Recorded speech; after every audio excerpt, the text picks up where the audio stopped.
Pode? Seja bem-vindo ao nosso segundo vídeo aqui da Luz Estúdio. Eu me chamo Israel Meire, estou aqui na Luz para os Povos em Edmonton Green, em Londres. Um privilégio estar aqui com você, tentando contribuir um pouquinho, né, com o entendimento, à luz das Escrituras, a respeito de adoração e louvor. Bem, eu quero conversar com vocês um pouquinho aqui sobre um grande desafio que toda equipe de louvor enfrenta. Toda equipe de louvor enfrenta o desafio de lidar com pessoas que são envolvidas e também com o desafio de fazer com que essas pessoas comprometidas perseverem mesmo em situações adversas. Como isso é possível? Como que você vai lidar com pessoas assim? Como você pode transformar uma equipe de gente envolvida em gente comprometida? Muito bem. Eu gosto muito desse texto de Salmo 33, do verso 1 ao 3. Eu gostaria que você abrisse sua Bíblia aí, ou seu smartphone, né?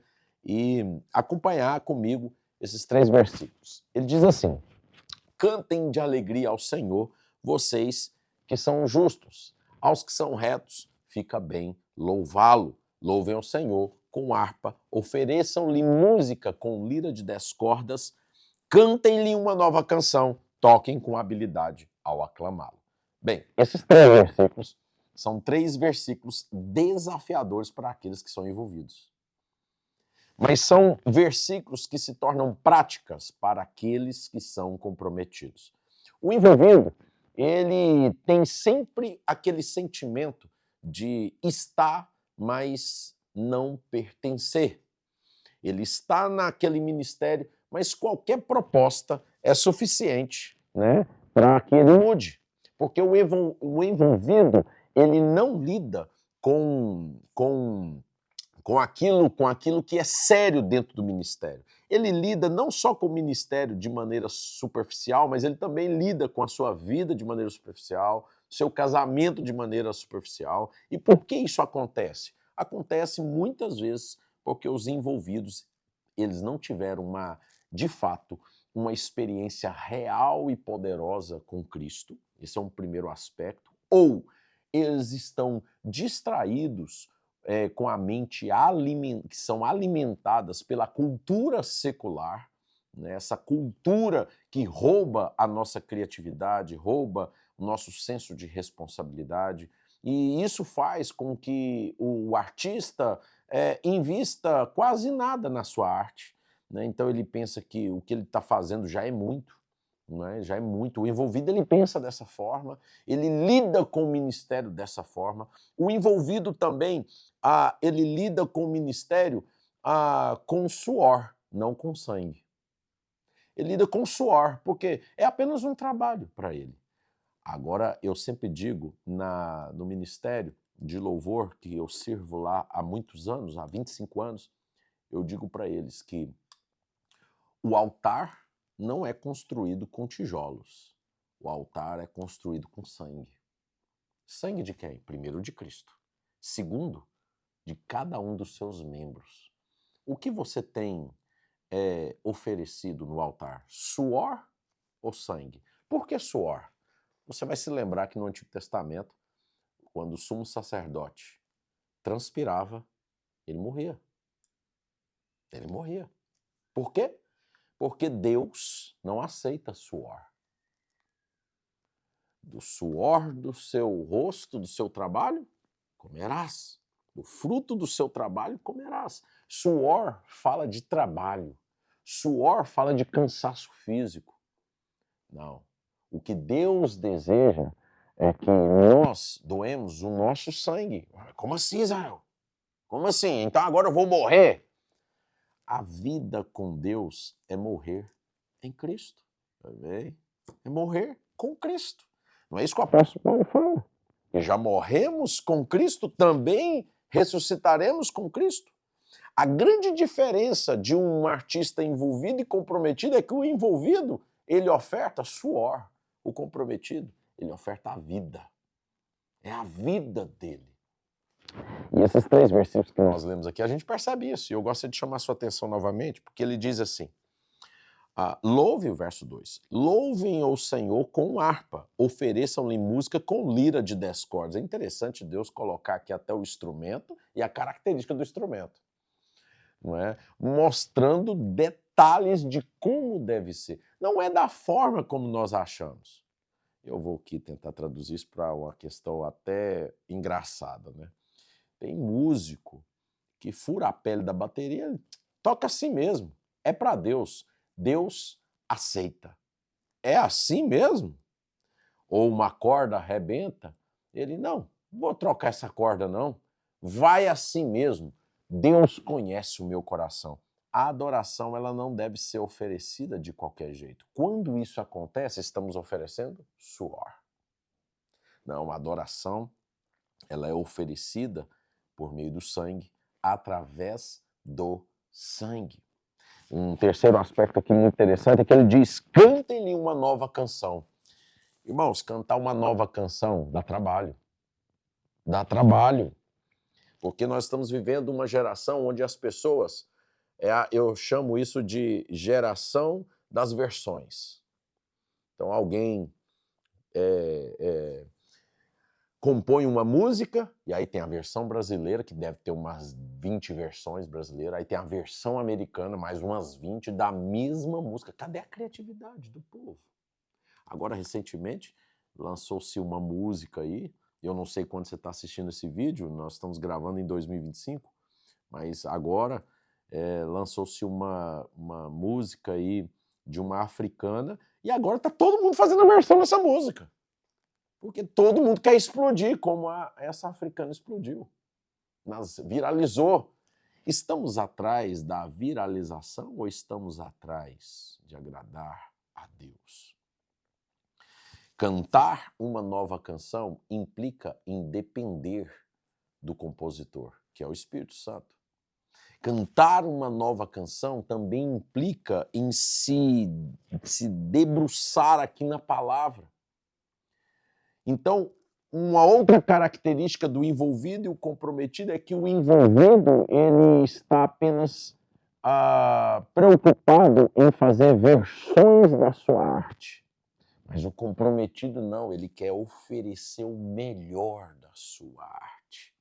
Aquilo que Deus deu para ele deseja trabalhar com afinco, com esmero, com dedicação, com boa teologia. E o texto encerra dizendo, toquem com habilidade ao aclamá-lo. Esse texto aqui é muito claro, né, pessoal? Tocar com habilidade. Eu sou músico, né? Então estudei música por muitos anos. Hoje eu não estudo mais, né? Eu não gasto horas estudando no meu instrumento como eu fazia antigamente, mas isso não quer dizer que eu não estudo todo dia. Todo dia eu sento no instrumento e vou estudar ali meia hora, 40 minutos. Todos os dias, porque eu tenho um compromisso com a minha arte. O Huckmaker, no livro A Arte Não Precisa de Justificativa, ele traz um dado muito interessante. Ele diz assim que quando um artista fica sem estudar um dia, ele percebe. 2 dias, a sua esposa percebe. 3 dias, seus amigos mais próximos percebem. 4 dias, todo mundo percebe. Interessante o que Huckmaker mostra no seu livro. O artista comprometido, ele é comprometido com Cristo e também com sua arte. Nós estamos lidando hoje com uma série, com uma demanda de artistas que não se preocupam mais em estudar. Você deve conhecer algum ministério, algum líder que tenha falado assim, eu passo o repertório para a banda e a banda não ouve. Isso pode acontecer porque talvez o repertório é ruim, repetitivo demais, ou talvez porque você tem uma equipe de pessoas que não são comprometidos. Não são comprometidos com a sua arte. Não investe na sua arte. Eu sei se o artista é comprometido ou não com a sua arte só pelas músicas que ele ouve. É só você pegar a playlist dele. Eu fico encabulado de músicos onde a sua playlist é recheada de músicas que não estimulam esse artista a desenvolver a sua habilidade. Como assim? Existem repertórios, músicas, existem artistas que a sua música é tão elaborada que para você executar você vai ter que estudar. Já outros não. Já outros não. Como está a sua playlist? Como está a playlist do seu artista, do seu músico, do seu cantor? Dá uma vasculhada depois, dá uma olhada para você ver. Então, começa pelo ouvir. O que você tem ouvido? Agora, a grande pergunta é, Israel, eu lido com artistas envolvidos e quero transformá-los em artistas comprometidos. O que eu tenho que fazer? Olha, tem muita coisa a se fazer. Mas a primeira coisa que você precisa trabalhar com a sua equipe é no compromisso com Cristo, com o corpo de Cristo e com a obra de Cristo. Sabe por quê? Se você priorizar o comprometimento desse artista com a sua arte, você incorre no risco de montar uma super banda, mas de gente ímpia, de gente que não tem experiência com Deus. Então, o primeiro ponto que você precisa priorizar é o compromisso desse artista com Cristo, com o corpo de Cristo e com a obra de Cristo. Eu sou líder do Reluz, eu e minha esposa somos líderes do Reluz, e não fazemos isso sozinhos, nós temos uma rede de líderes que faz tudo acontecer, e essa liderança, de fato, lidera com diligência, e é por isso que eu estou aqui hoje, em Londres, porque se isso não acontecesse, eu teria que estar lá full time, mas não estou aqui hoje porque a liderança lá funciona muito bem, é uma liderança comprometida com Cristo, com o corpo de Cristo e com a obra de Cristo. E lá, esses dias, alguém me mandou uma mensagem no WhatsApp dizendo assim: "Ô Israel", é um músico muito, muito bom, né, crente, e ele falou assim: "Ô Israel, eu quero tocar lá na sua igreja, cara.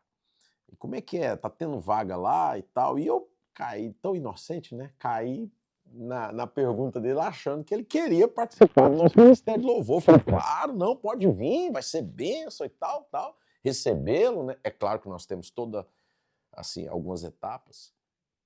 Mas aí ele soltou e disse assim, mas como é que é? Como é que tá o salário lá? E o valor lá? Quanto vocês estão pagando para tecladistas, produtores? Aí eu disse para ele, falei, nada, porque nenhum de nós ali recebemos. Ele, mas como assim? Como é que você tem essa equipe desse tamanho de gente que não recebe nada? Queridos, é porque a equipe de louvor, ela não toca para receber. Ela serve porque já recebeu. É diferente, a mentalidade é diferente. Então todos nós oferecemos o que já recebemos. E eu, claro, expliquei isso para ele com muito amor, muito carinho, muito cuidado também, porque é um artista que eu considero muito, é um amigo. E aí ele entendeu, ele falou, cara, esse conceito é muito diferente do que eu já vivi. E eu disse isso para ele. Nosso ministério, o Ministério de Louvor, precisa trabalhar com pessoas comprometidas. Se elas não são comprometidas, você tem que trabalhar isso lá na base primeiro. Primeiro, reconhecer e identificar se essas pessoas querem ou não, porque isso dá trabalho. Se elas não quiserem, ok, trabalhe com a sua equipe de base, forme pessoas dentro da sua equipe de louvor. Forme pessoas do zero, com essa mentalidade, a mentalidade do comprometimento. Agora, se essas pessoas envolvidas no seu ministério, elas desejam mudança, estão dispostas a mudar de lado, comece, então, levando elas ao entendimento que elas precisam ter um compromisso com Cristo, com o corpo de Cristo, com a obra de Cristo. Como isso é possível? Primeiro, tem que ser crente. Crente. Que isso, Israel? Como assim, ué? É claro que se o músico está tocando na igreja, ele é crente. Negativo. Nem todo artista que serve na igreja é crente. Serve a Deus, é um adorador. Não é porque ele toca, canta, dança, expressa que ele é filho de Deus. Não. Mas primeiro se precisa identificar evidências do novo nascimento. Depois, compromisso com o corpo de Cristo.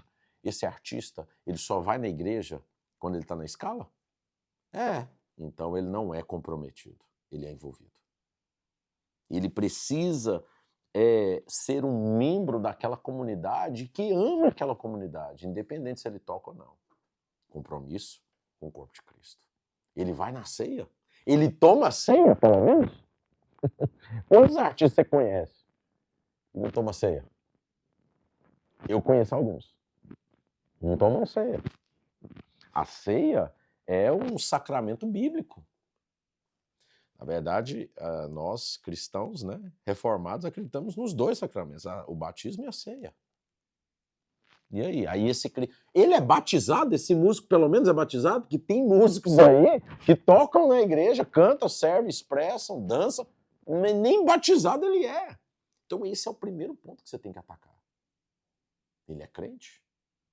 Ele serve ao corpo de Cristo? Ele toma ceia? Ele é batizado? Terceiro, ele tem compromisso com a obra de Cristo. Esse músico, esse artista só toca, dança, expressa? Ele também não... Ele serve com as missões da igreja? Ele checa se ele pelo menos dizima. Ele dizima? Você já checou isso? Sabe por que isso é importante, gente? Porque senão nós vamos construir uma banda e não um ministério. Ministério não é banda. Ministério é o campo onde nós servimos com o nosso chamado. Então, damos aquilo que recebemos. Nós não estamos ali para receber. Eu sempre ensino isso na equipe de louvor lá no Reluz. Que quando nós estamos na escala, nós não estamos ali para dar somente. E quando não estamos na escala, estamos ali para receber. Nós ali não acreditamos nessa ideia de que quando estamos no banco, agora chegou a hora de receber. Afinal de contas, eu tenho que receber, né? Não, queridos. No banco ou na plataforma, estamos dando, ofertando, porque já recebemos. Igreja não é lugar de receber. Você recebe em casa, no seu devocional. Você recebe em casa, na sua comunhão com Cristo, no seu trabalho, meditando na palavra, servindo o próximo, né? Isso nós recebemos. Nós recebemos tudo que precisamos através da obediência de Cristo, integral. Através da santidade de Cristo, integrado. Já recebemos tudo. Então o que nós vamos fazer na igreja? Nós vamos entregar. Então, a igreja não é lugar de receber. Eu tenho que ir lá na igreja receber uma palavra, estou tão vazio. Abra a Bíblia. Estou sem ouvir Deus. Você já tentou abrir a Bíblia? Você já tentou ler a Bíblia? A Bíblia é a palavra de Deus para o artista e para aquele que não é artista. Então, primeira coisa que você tem que trabalhar para mudar o status de equipe envolvida para equipe comprometida é: esses artistas são comprometidos com Cristo, com o corpo de Cristo e com a obra de Cristo? Tá, Israel, e depois que eu fiz isso, o que eu tenho que fazer? Aí você tem que avançar nos outros vídeos que nós vamos trabalhar aqui. Não dá para tratar tudo num vídeo só, né, gente? Mas comece por esse princípio e eu tenho certeza que o Espírito Santo vai direcionar você ao próximo passo, né? Aqui também com os líderes da nossa igreja em Edmonton Green aqui em Londres, você também, se você estiver aqui perto, você também pode ter esse suporte, né? Conversando com os nossos líderes aqui também. Eles vão saber te orientar nesse ponto também. Sabe por quê? Porque adoração é transformação. E a transformação, ela acontece uma vida de cada vez. Amém? Creia por isso, em nome de Jesus. Te espero no próximo vídeo. Um abraço.